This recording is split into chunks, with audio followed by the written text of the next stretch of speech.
یو ځل بیا د لنډاکي په چیک پوسټ باندې د سمګلینګ یو لوی سمګلینګ چې دی ناکامه شوی دی. د تیرو ورځو نه د لنډاکي چیک پوسټ د سمګلرانو خلاف دا بېشماره کارروایانې د لنډاکي پولیسو دلته کې چې دی ناکهبندي هم سخته کړې ده. د دې سره سره کم د آوټ ډسټرکټ خلک چې راځي په هغوی هم نظر دی ورسره د کرونا د وبا په سلسله کې هم ګامونه پورته کړی شوي دي. د دې اسلحې سمګلینګ چې ناکامه شوی دی نو دلته کې د سب انسپکټر محمد رحمان د راتلو سره که یو طرف ته د منشیات فروشو نو بل طرف ته د لوی لوی سمګلرانو د ملا تیر دوی مات کړی دی. دا اسلحه چې دی دا ممنوعه بور پکې هم دي.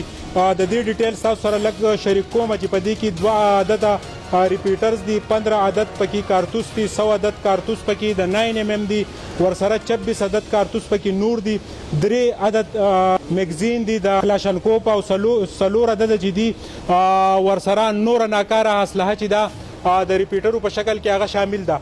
په دې گاډي کې دا اسلحه راتلل بیا د دوی کوالټي دا دلته کې چې کوم ټیکنیکل ټیم محمد رحمان په خپل ډیسایډ کړو او په دې باندې د ډي پی او سواد سره خبره کړې و چې ماته دا کسان پکار دي.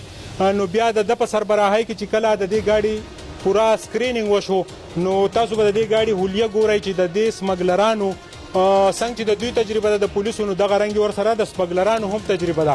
بیا د دې لنډاکي چیک پوسټ دغه اهلکارو د دې خفیه خانونه د اسلحه په څه طریقه باندې راوسته. تاسو ته لږ د هغه ځای تفصیلات ښیو، راځئ چې وګورو.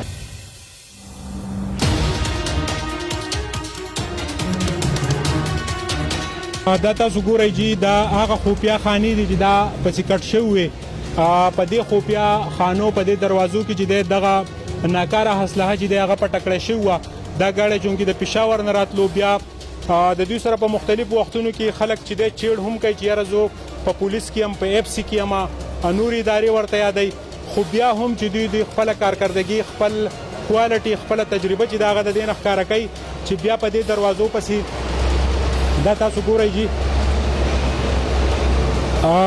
دې ځای ته رسېدل، د دې نه دا اسلحه راویستل یقینا چې دا یوه لویه کوانټټي ده، یوه لویه کوالټي ده. دا ګاډی مکمل سکرینینګ شوی دی، دوی لټ پلټ کړی دی او دا تجربه چې دا د لنډاکي پولیسو د تیر وختونو نه ده.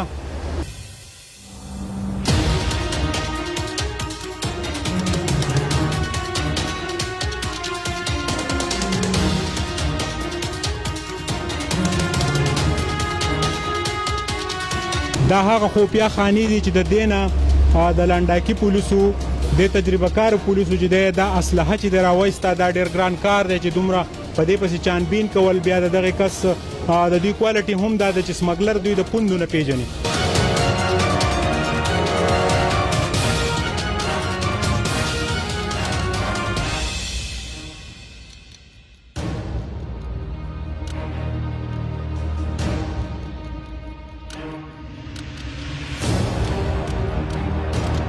د سوات یوازینی چیک پوسټ لنډاکی چې پکې هر وخت د سمګلرانو د ملا تیر ماتیږي.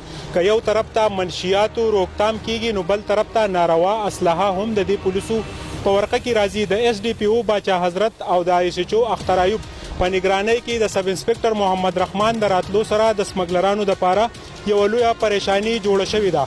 نن نیولی شوې اسلحه که سوات ته انټر شوې وي نو د لوی تباهۍ سبب به جوړ شوی وه. دا کریډټ د لنډاکي چیک پوسټ د ځوانانو ته ځي چې د دومره خفیه خانونه په مهارت باندې په هر وخت کې غیر قانوني څیزونه ترلاسه کوي. د کیمرامین عزت حسین سره سهیل باچا، لنډاکی، سوات.